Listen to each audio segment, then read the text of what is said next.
Hi there, it's Terry Bell here. Couple of minutes to go till 5 o'clock here. Hope you're well.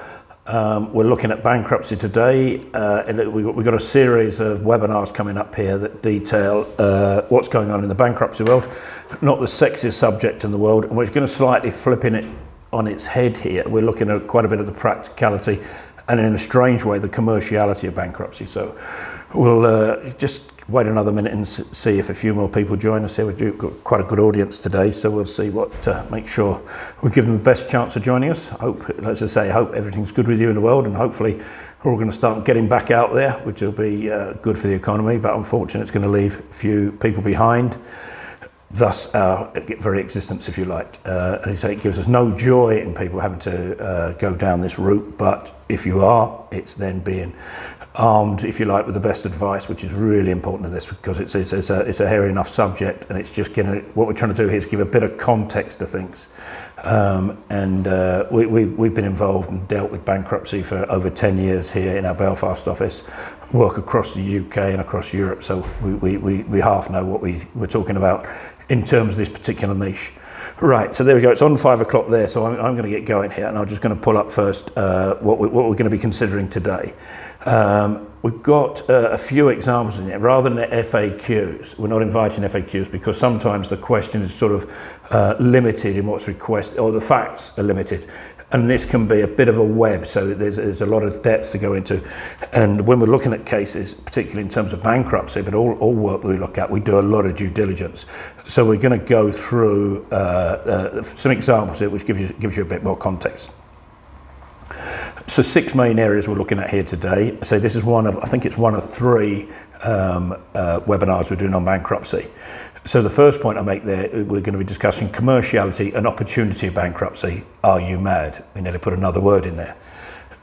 The commerciality angle is if it's set right and it suits you and your particular circumstances, it's an opportunity to eradicate possibly lots of debt.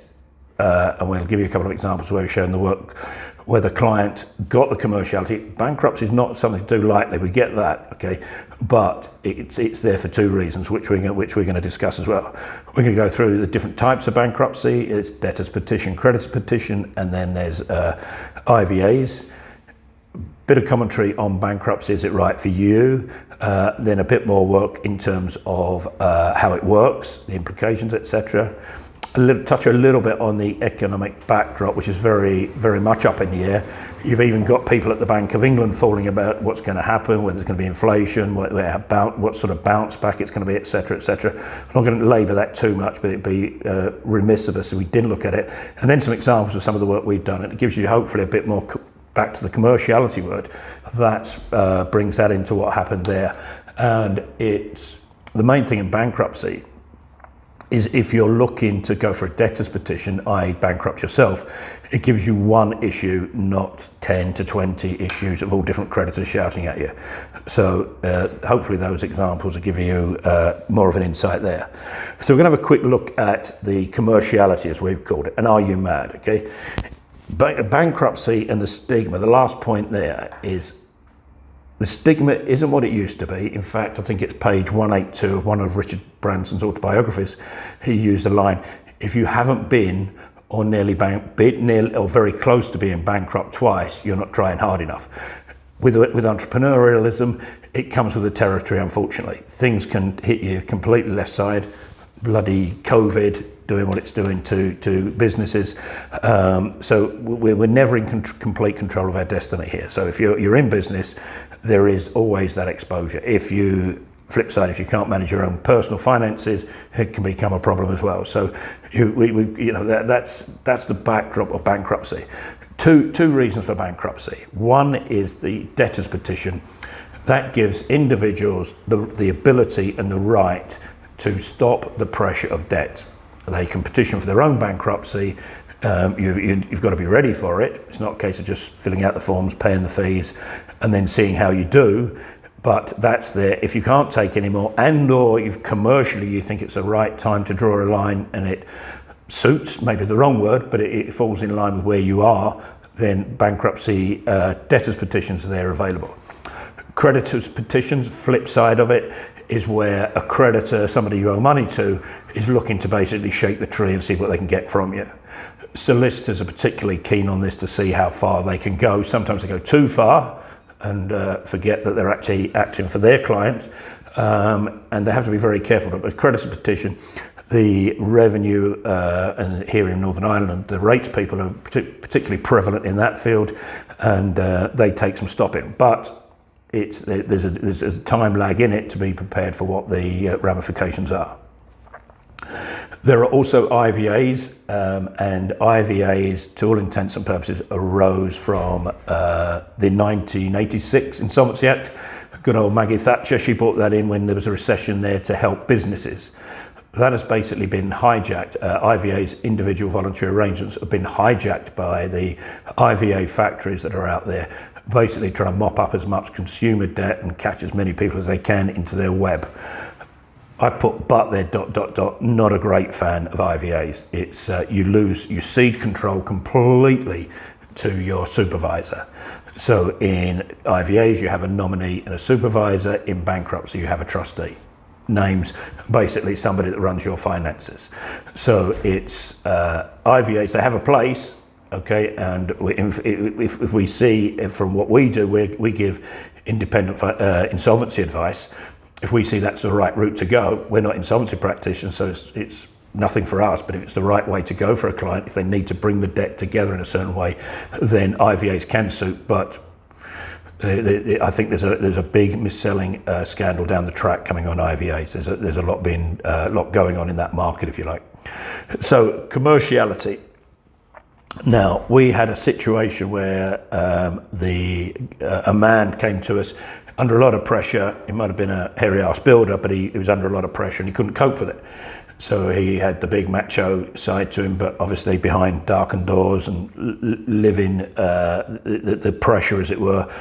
He had 6 peer-to-peer loans, and the pressure was on. And there were a couple of county court summonses out there, and they were threatening to take get a charge on his home, etc., etc.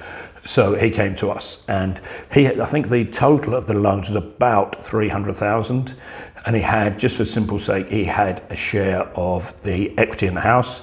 The equity in the house is 150,000, so his share was 75. So he obviously didn't want to go bankrupt. Yeah, 100% get that, and we'll go through a little bit more on the stigma in a minute. But his main concern was the house, quite obviously.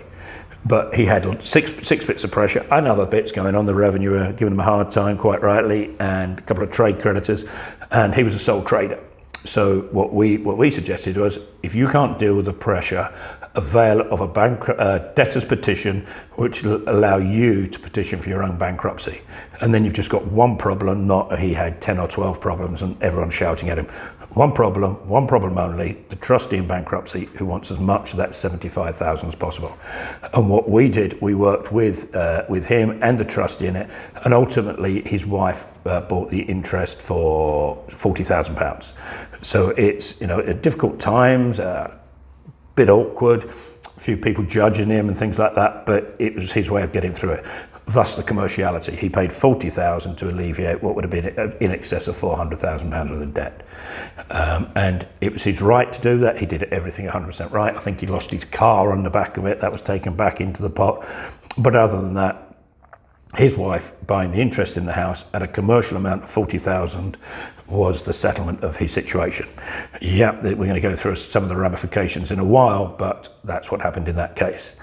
And the reason we looked at that and advised, it was more about his state of mind and him as a person, which is the case in every instance. It's about the human being. Yes, we do the numbers, we crunch the ramifications, the legals and everything else, but it's about the person.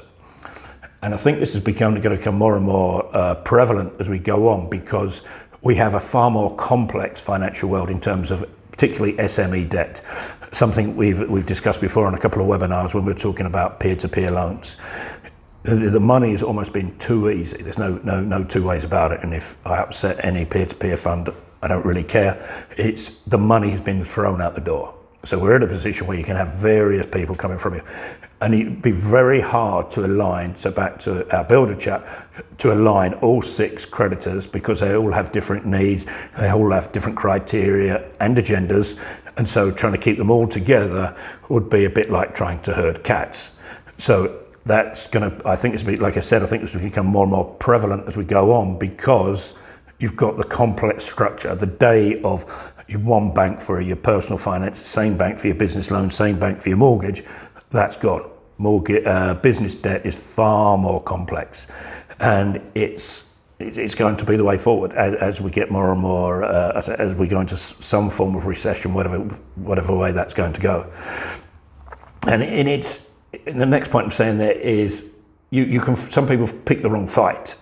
And it's how many arguments you want to have, how many things you want going wrong in your life. If things typically go wrong in a business, nobody can ever understand how much it's all integrated and how many things go wrong. The revenue may be chasing on 3 fronts. If you're a limited company, the corporation tax, the VAT, the PAY, etc. Then you've got the day-to-day existence of trying to get the cash flow, your clearing bank, your peer-to-peers, your creditors. It's not good. How many arguments do you want? And if some people that we've acted for, once they get this clarity of mind in their situation and get over the stigma, which isn't as bad as many people think, but that's personal. It's looking at, when do you want this to be over? Do you want to try and fight every fight that you most likely won't win? In that instance with that builder, we may well have worked with them and got 5 deals or something like that, and settlements and what alike, but there could have still been one rogue one that would still have got us. So it's when you want it over. When do you want to move on again? Can you set up a new business? Have you got other business interests? Everything else, it's trying to just say, right, okay, drawing a line. And that is why we're calling it the commerciality and the opportunity of bankruptcy. When you first read it, you go, hang on a minute, the opportunity of bankruptcy. But that's what it brings if used in the right way, in the totally legal way. It's about the prep, knowing what you are, what you're going to do going forward. And it's that massive ability to write off debt. If somebody's got a crazy PG and there's absolutely no chance of settling it, and you've got other debt pressures, what's the point? Create one problem, go bankrupt. Trustee in bankruptcy, usually just fighting around the house and say other bits that may be around. All cases are different, I know, but it is that ability to do that. Now, I'll go a little bit about stigma, right? And as you get to a certain age, people's opinions count less and less. Okay, we all talk about it. Social media is all over everybody, all that sort of stuff, right? But the stigma of bankruptcy is not what it used to be. It's still not good. People still judge you, always. And you may have been successful at some point, right? And now you're down on your haunches, okay? And people will judge. People will rejoice if somebody goes bankrupt. You get those sickos, real sickos, right? You'll find out who your friends are. And if you're worried about who's at the golf club, what they're going to say, they shouldn't be in your life anyway. Just get rid of them. Family. They can be the worst, but the stigma does come with it, but get over it. If you're a businessman or woman and you're exposed to debt and you're trying to do the right thing and do best for yourself and your family, things go wrong, bankruptcy is there to help you. There's a phrase there my grandfather used to use, and he was once going to write a book, but he never got around to it. And if you read that backwards, that's the attitude with bankruptcy. It's nothing to do with them, all right? Your family are most important, your immediate family. Keep the roof over your head, move on. Easy to say, but if you're unfortunately facing bankruptcy, don't worry about what Bill says down the shop, what Janet says at the golf club, whatever, right? Don't care. It's a commercial approach to a bad situation, and it can be to your benefit. So, say a bit of a rant there about the stigma thing there, but if you're in the press, you're in the press. You're tomorrow's chip paper. That really doesn't count for anything. Obviously, it affects your credit rating going forward, but your credit rating could be goosed already. So that's the rant over about the stigma and people's opinions. It's nothing to do with them. Right, then we're going to have a quick look at the types of bankruptcy and IVAs. A little bit here we're going to just go through. Just some random facts, really. That's what we're going to throw, a couple of bits of information, okay? Bankruptcy equals finality one way or another. That's either you've decided to eradicate all the 10 so creditors giving you a hard time, or someone's decided they've had enough of you. The only way to shake them out is to bankrupt you, or people have taken a view on you. Sometimes the revenue will pursue bankruptcy to the nth because they've decided you just don't comply along the way. You've been a bit of a nuisance. There's no commerciality with the revenue. If they think you should be bankrupted, that's it. And it's pretty black and white. Most government bodies, if you owe them money, that's how they operate. There's no commerciality in it. It's almost like there's a couple of things there. They see it as a weakness if they allow you because it sets a precedent, and/or they don't give a monkeys. So that's where you get to finality one way or another. IVAs, typically, if it's a payment on account type of IVA, you cede complete control to your supervisor. You will have to report yearly in terms of your income, so their payments can go up, quite hard to get them back down, and they will be assessing everything. They will make possibly ridiculous requirements, such as you must release equity out of your house at the end of a 5-year period. I don't think in today's world we can predict in 5 months, but 5 years you haven't got a prayer, and let's call it for what they are, especially the IVA factories. They're money-making machines. They've been particularly successful. I think they're being reined in now. If I'm offending anybody, any insolvency practitioners with this, it's my opinion, and I've seen many a horror story with this carry on. And you just see the adverts on Google and AdWords alike, and where they're trying to hook people now down at about £6,000 as a debt because they build up the case from there. Then we're talking about creditor petitions, which we've mentioned there, which stem usually from a stat demand. So if you get a stat demand, we've been through these before, but you've 18 to 21 days to either sort it out or come to an arrangement or apply to have it set aside. If you don't do that, then you're going to be bankrupted, or there's a potentiality of the creditor of bankrupting you. They will then issue a petition, which in turn then has a date on it when the bankruptcy petition will be heard. And if you can't satisfy the petition and/or the judge, then you'll be declared bankrupt. If you're declared bankrupt, there's a very strange thing with the official receiver and/or trustees, the way they look at you. If you petition for your own bankruptcy, in their head, you've taken control of the situation, you've dealt with it, you've made a commercial decision, and you've done the right thing. If you are bankrupted under a creditor's petition, the attitude hardens. It's almost like, come here, what have you been up to? It's a strange thing there. And we often, some people say, well, I'll just let them bankrupt me, I'll save a few quid. Well, it's only 700 quid. And we always feel you're in control more of your destiny if you've fallen on your own sword and issued a debtor's petition. So that's the angle there. In terms of a debtor's petition, a couple of notes here. You decide, you're in control. If you want to go bankrupt next Monday, if you have the ability in England to do it online, you can do. In Northern Ireland here, it's a little bit more protracted. We have the summer recesses and everything, but basically you decide. Costs in the region of £700. There's a small telephone book to fill out, as you would expect. There's a lot of financial information required in there, and you want to get that right. That's very important. For many reasons, not least you're signing the Perjury Act at the end, which is the most important bit, that you're relaying the truth on your position on the date of your bankruptcy. As I said there above, you're viewed, I believe, more favourably if you petition your own bankruptcy. You've got the trustee, you can start talking to them and you want to get them on side, so you're talking to the people.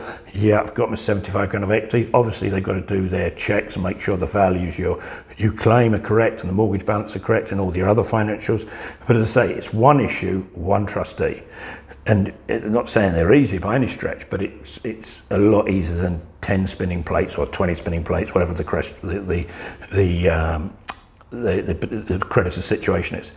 Now, the effects of bankruptcy are that you are bankrupted for a year, and 365 on the day 366, you then you can apply for a certificate of discharge, easy to say, smashes your credit rating through the ground, but so does an IVA. So does non-payment of loads of bills. So it's not good. And you can get your credit rating back relatively quickly.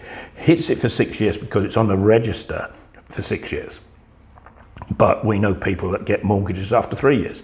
They get through the year of bankruptcy, get their act together, get their business going, get it flying, get themselves back to being successful, and we've seen mortgages within 3 years. There's products out there. They're not too expensive. I think one of them's mainstream. I don't know that. I'm not even sure it's Halifax or whatever. But there's mainstream lending. It's not like 10% mortgages or something like that. Interest rates. It's quite civil. There's the one issue if you have assets. That's what we discussed there. One asset with one thing with the trustee there. Cars come into play. We're trying to give a few practicalities here, right? So the car, typically an official receiver, if you need a car for work purposes, the official receiver will let you have a car for with a value of about 4,000. If there's HP, you've got to be very careful there. Very often the HP companies, especially the German ones, BMW, VW and Mercedes, they end it there and then take the car back. No discussion. Others are more lenient, but it varies in each case. But it's a lower value car, so if you've got the Range Rover on the drive and it's got more than 4 grand of equity in it, it's going back, and the trustee is trying to realise some assets. In terms of your possessions, typically you can retain what's deemed to be your chattels, your ordinary furniture around the house. If you decide to have a cinema room with a TV as big as that wall, then they want that sold, because you can go and get a 50-inch TV that would more than be adequate. I always give the Ming vase scenario. So if you've got a Ming vase in the corner and it's worth 100,000 and it's, say, 3 foot tall, they take that off you, they will give you 25 quid, you can get yourself to IKEA to buy yourself a 3 foot vase, and they realise the asset. So normal chattels, which are deemed to be your normal furniture, that's all okay, you keep that. And one of the real pains sometimes, once you get over the actually going bankrupt, is making sure you've got a bankrupt ready to go on it when you're deemed to be bankrupt. And banks change with the breeze as to their policy. At the minute, we're finding that Barclays will grant a simple bank account if you tell them what the situation is. If you say, unfortunately, because of my business, I'm going to be going bankrupt, all I want is just a small debit card account and maybe a little bit of internet banking, and that's it, usually you're okay with that. And it's just something to look at prior to going bankrupt. Trying to do it afterwards is always harder work. So it's just a little bit of a tip there. Because when you're declared bankrupt, your bank account is frozen there and then. It can be released if you've got diddly squat in it, no money in it, but as is, again, it's the practicalities, and your wage going in on the day you go bankrupt is not great timing.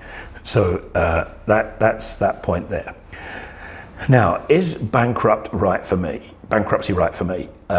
This is the situation where it's got to be an individual choice, and it's got to be right for people's individual circumstances. And the reason I'm labouring the word individual, even if it's a couple, husband and wife, partners, whatever it is, right? Each person is different. So if it's a joint and several personal guarantee, it may be one of them, it may be right to go bankrupt, and the other one may need to fight it. They may have other debts and everything else. So it's an individual choice. And most importantly, it's where it sits with you, right? We used to, when we were marketing this in Northern Ireland particularly, we always used to have a phrase where we said, nobody goes bankrupt for the crack, but it does sort out a lot of, excuse the French, shite if you do adopt it correctly. So it's important that that's looked at.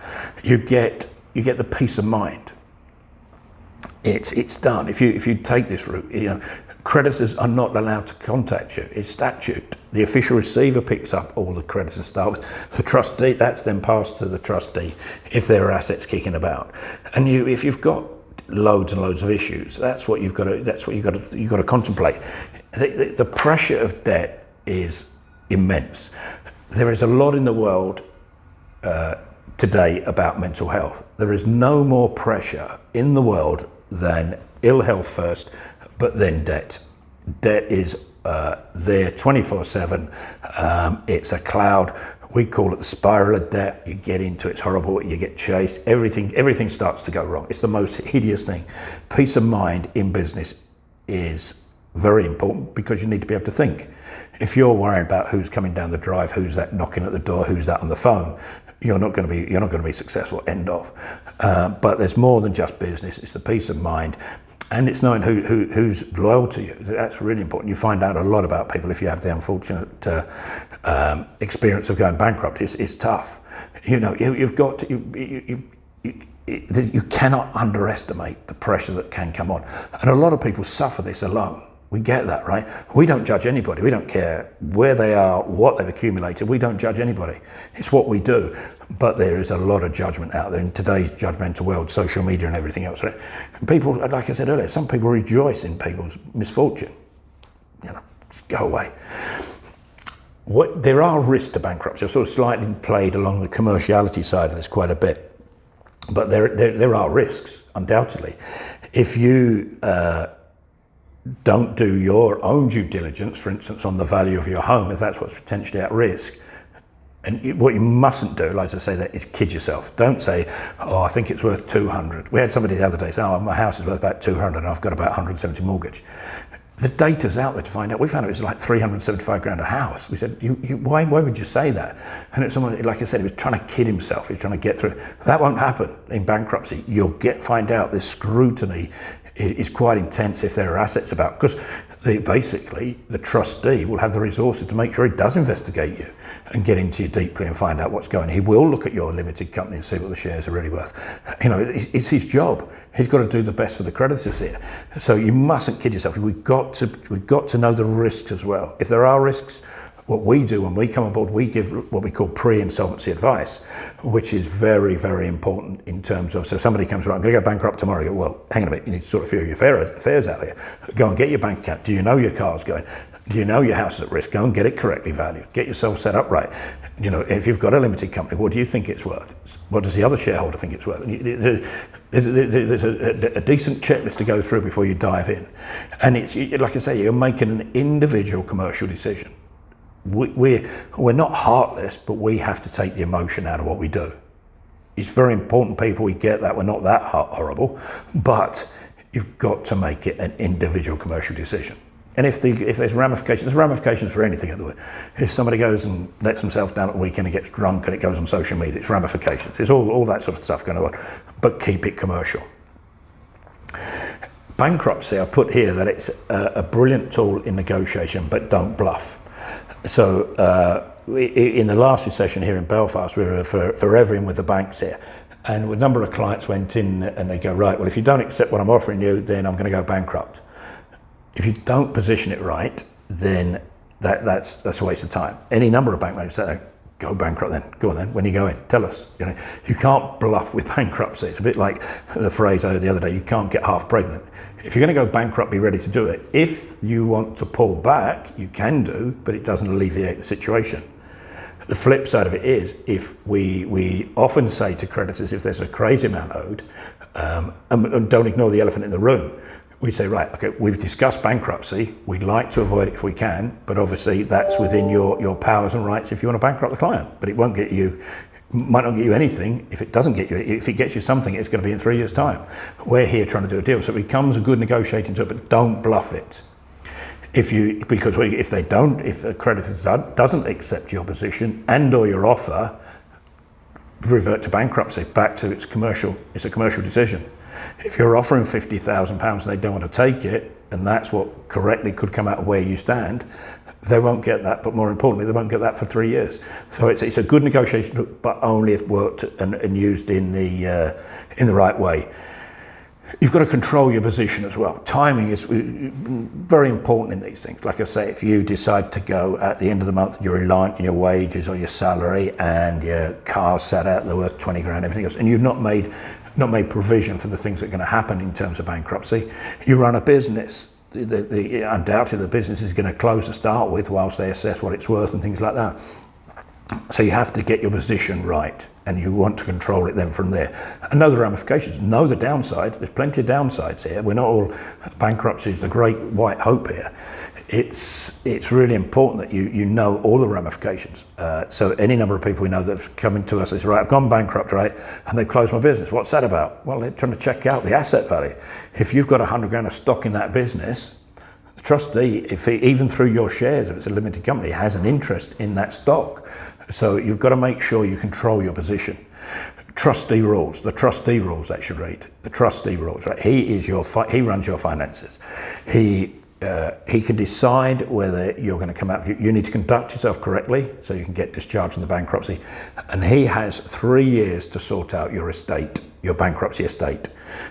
So that gives him time to sell properties, realise other assets where he has to, because obviously they're a bit slower moving. Get on with your trustee, right? Even if they're not very nice. There's no point in falling out a trustee because it will not get you anywhere. I'm not saying doff your cap and, how are you, my sire, but get on with it. They're human beings at the end of the day. They have a job to do. If they're wrong, tell them. Yeah, I'm not saying completely, bow, but you've got to, they're people. It's easier to get on with them. Sometimes they come with a bit of attitude because they have a bit of a power. Just keep them on the right side if you can. But, like I said, if they're wrong, get advice, get them told, because sometimes some of them do sort of go outside their remit there. Back to people's opinions. Yeah, there is going to be an effect. Somebody will judge you. There was a man that went bankrupt in England there, and I spoke to him about a month afterwards, and he had lost basically one of his best friends on it, but then also found that a person who didn't get on with at all crossed the road, shook his hand and said, "I'm very sorry to hear about that, Ben. Good luck in the future." We didn't get on, but I'm telling you, whereas the best friend decided that he wasn't going to be part of their circle, he wasn't, he was just embarrassed to have him as a friend. Some friend. So get over that, as I say, and it's very, very important. That should actually read even family, okay? And very often the family are the worst if somebody has to go bankrupt. I know people that have had their mother-in-law or father-in-law look at them very strangely and should just again test whether the good lady should still be married to him and all that sort of stuff, and it's tough. Be ready for it. It's not, definitely no better roses bankruptcy, but again, prep, doing it the right way, knowing these downfalls, even the emotional ones which we're bringing up here, then you should be well armed in terms of what's going on. We referred to Richard Branson's commentary earlier into page 182. It comes with the territory, unfortunately. So it's knowing that could happen at any point. Very often businesses are started and everything's going to be great and it flies to start with, and it comes to struggling. There's very few manuals for that. It becomes survival, and again, it brings us back to bankruptcy, the commerciality. If that gives you a chance to cut and go again, that's what you've got to look at. And be real, right? This isn't a psychobabble sort of talk, but be real with yourself, right? If you've cocked up, move on, right? As long as you can get over it, but be real with yourself. If it's everybody else's fault, you're never going to resolve it properly here. Things go wrong, cool, be real, right? And don't lie to yourself nor your family, okay? They're going to find out anyway, and it's only your immediate family important or extension of it, but just, it's happened.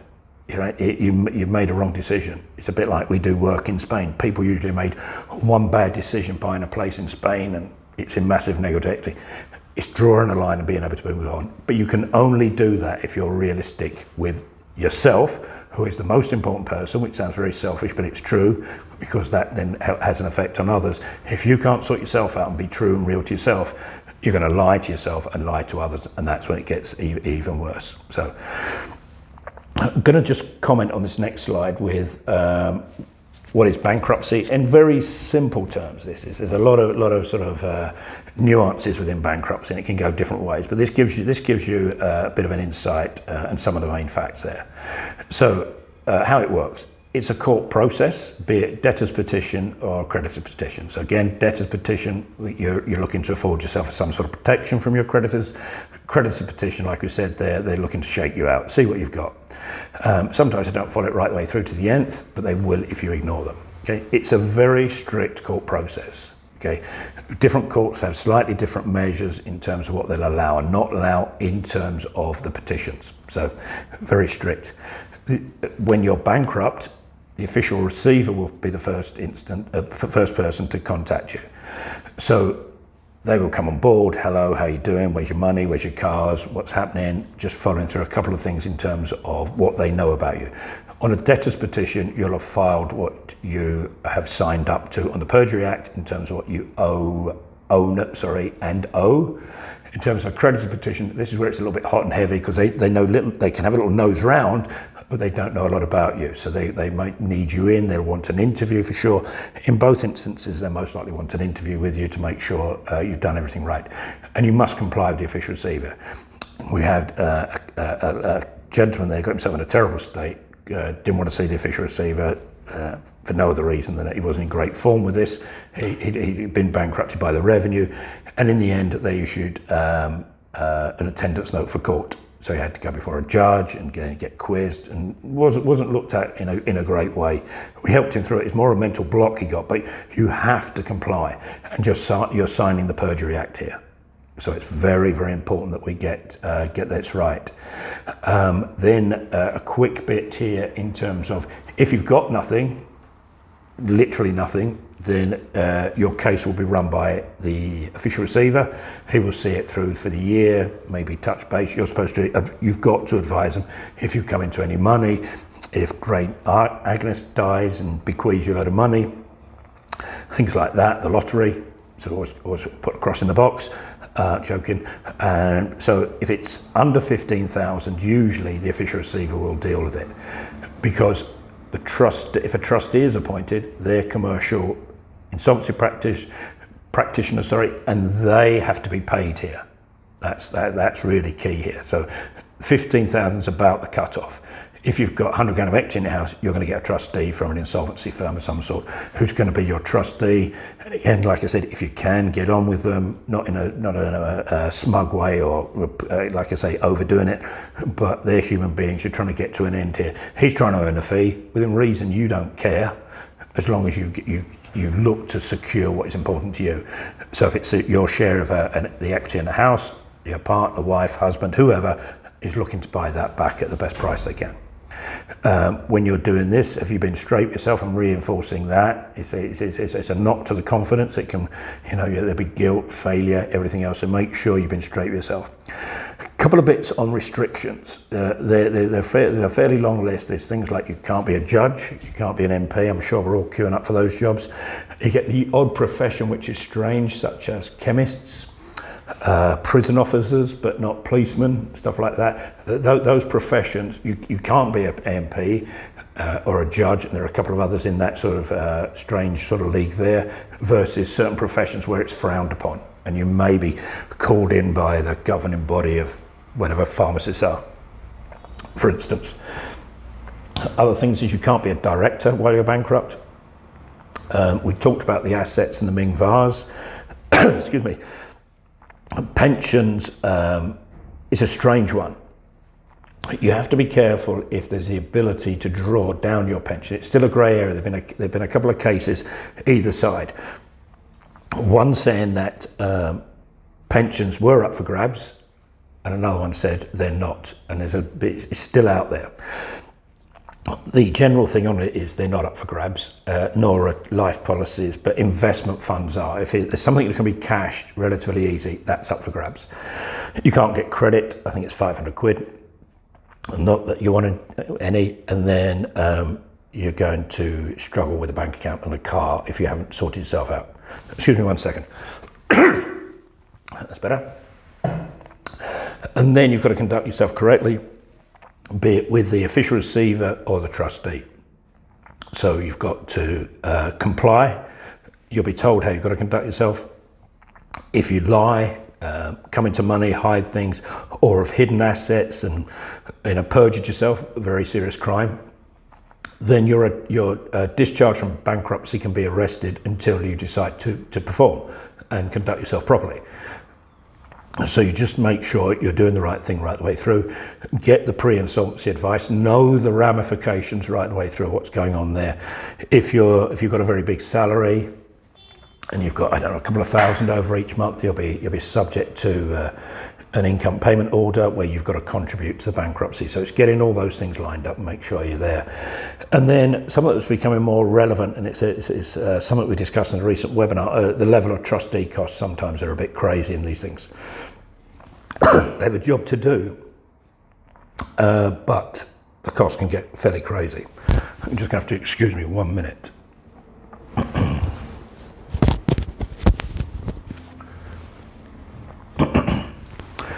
Right, sorry about that. Back now, frog in the throat. Trustee costs, we were saying, they can get away with themselves. So it's important to if you comply, they shouldn't get out of hand. It's when it comes to a punch up and the solicitors are suddenly involved, valuer is involved, everybody's involved, costs can very quickly get away with themselves. We've seen a recent case where costs were in excess of 400,000 on, I think it was about £1 million case. Out of tilt, not too relevant usually, but they can get out of hand. The other thing that's going to come from trustees as we go forward is if there are grey cases, okay, and the trustee thinks there's something else about that could be obtained for the benefit of the creditors, you now get litigation funding, and that's going to be quite a regular thing going forward. So again, if you're trying to hide things, you're going to get caught here on these sort of things. So trustee costs, just need to keep an eye on them as well. Then we've only got a couple of other slides here, but we're just going to go through a little bit where we are in terms of the economic backdrop and the problems that's causing with SMEs particularly. So we've got the situation obviously with COVID-19 and how that's going to pan out. We don't know, obviously. If they have to, here we are, we've got another week or so before Boris lets us loose again in England, and whatever they decide in Northern Ireland and Ireland, see how they go, but it's whacked SMEs for sure. Pubs and restaurants, even now where they're having to do table service, are losing money.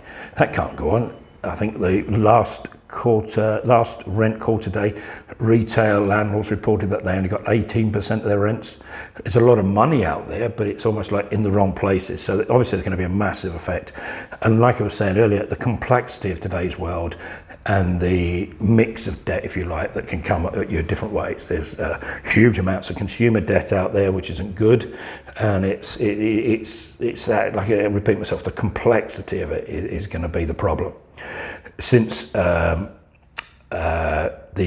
start of the pandemic, which was the roughly March 20, the courts have more or less put the handbrake on. There's stuff going on, but Rishi's got various provisions out there, and it's very hard to take any litigation at the minute. We have very frustrated solicitors who've got pent-up demand, wrong word, but you know what I mean, in terms of there's a lot of cases to come through, but the courts have got to catch up, and it's quite hard to get some of the courts operating. I'm not going to say anything untoward to our judges, but some of the backup services, the backup offices will not go back into the office, so it's going to make it very difficult. Thus, our legal friends are very frustrated, which is not good, because they've got pent-up fury, pent-up demand, everything there. And it's going to be, I think, into quarter one of 2022, I think it's going to get quite ugly there. And you've got the landlords, as we referred to there, the retail guys only getting their 80%. Offices, we know, are struggling like crazy. I was in the City of London the other week, and it's absolute ghost town, even now, even though they've got the ability. You've got big firms. We've got down the road here, we've got PwC, they've got this huge place, and they're talking about at any one point, only a third of their team will be in. Ernst Young saying you can work at home forever. How that's going to work, I don't know. Any number of financial services companies are doing that. So there's a lot of changing dynamics in terms of the business world that we live in. So as I say, it's going to get ugly, I think, in quarter one 2022. And the reason I say that is if you base it on the hospitality particularly, they've struggled like crazy. Usually they build up now right the way up to Christmas, get a bit of fat on them, and limp through January, February, March. And they're running on fumes already. Don't worry about getting any fat on you. So that's where we see it coming. And again, you've got the different pressures that come on. You've got business leases, you've got peer-to-peer lending. HMRC at the moment are being good. Rishi's sort of keeping them where so they sort of, I wouldn't say behave, but they're very, very approachable at the minute, and there's some good opportunities to get long-term payment programs. Trade creditors, they have their own needs. They have to get money, and obviously they can work with you, but at some point they've got to be incredibly commercial, and if they have to move on businesses, then that's going to cause problems. And another sort of necessary evil, if you like, has been asset finance, be that fixed asset finance, be that invoice discounting and factoring. And again, that mix, in a previous webinar, we referred to that as a toxic mix, which it is. And it's a bad backdrop. We're not trying to be negative. By nature, where this isn't all the end of the world is nigh, but we know the backdrop we're working to. We're just trying to give a bit more context with the subject matter. So if Rishi I know he's extended it out to June 2022, but we're already seeing some landlords not ignore, but they're not lifting can't get the property back, but what they are is hitting PGs. If you're in arrears with your rents. So it's going to get a little bit uglier. And we're just giving that context because it all comes back to if businesses fail, there's a good chance ultimately someone down the road could be bankrupted here. So that's the side we're looking at there. And it's, again, it comes back to that if you are facing personal debt pressures, it's what do you do? Do you fight every fight? Do you try and put every fire out you can? Or as a phrase I heard the other day from a man called Reid Hoffman in America, who set up LinkedIn, sometimes you've got to let the fires burn. And if you have to do that, and if you have to get on with it and decide to tell you what, I don't need this, I'm not going to carry on my life like this, then maybe you might decide to say, right, I will fall on my sword and I will go bankrupt and I can move on after that. Again, we won't labour on people's pain, but this is the real world, so that's where we are. And prior to COVID, we were busy enough anyway. There's enough. We were a huge economic climate here in the UK. I don't know whether it's 70 million people in a very tight place. That's possibly why we get so many cases at the moment. But it's going to get worse. There is a lot of money out there, so if you have the ability to cut and run and get out there, we know some guys in the south in Ireland, they're big property developers who very early on in the crash last time went bankrupt, rightly or wrongly, in the UK already, and they were flying within 3 months after. They saw the commerciality of bankruptcy, and again, the mad title here, the commerciality of bankruptcy. Yeah, that is there, if you can get your head right on it. So I'm going to let you go in a minute. I'm going to give you a couple of examples here. So in this instance, there was a 60-year-old solicitor who went out and was trying to help a friend and stood by him. He was a property developer, a few pound signs in the eyes. It went wrong. There was a £750,000 PG in place, and it wasn't a bank, it was, we'll call it a financial services company, a well-known one. I'm not overly enamoured with them, but I'm not going to name them in this instance. And they just took a very malicious approach to this, and they pursued them right the way through. And their only way to do this was, they were almost trying to clean their book up. It was on there, obviously they owed money, so they have the right to do what they want, but it wasn't commercial, and it got very ugly. Two things were at risk. The other guy who had the PG, he was in for squillions, so they were going to get nothing for him. Our man worked all his life as a solicitor, decent guy, but got himself to a situation where he was going to be held liable for the 750 here. Family home and a practice with the two assets. A trustee was appointed who was civil enough. We got on there. We looked at the equity, and his share was worth about 120,000. An instance here where the gentleman's daughter decided to ostracize him because of the bankruptcy. She was shocked. It was a small community, blah, blah. But, and then he also he was one of three partners in the practice, and the account showed a net asset value, of 350,000.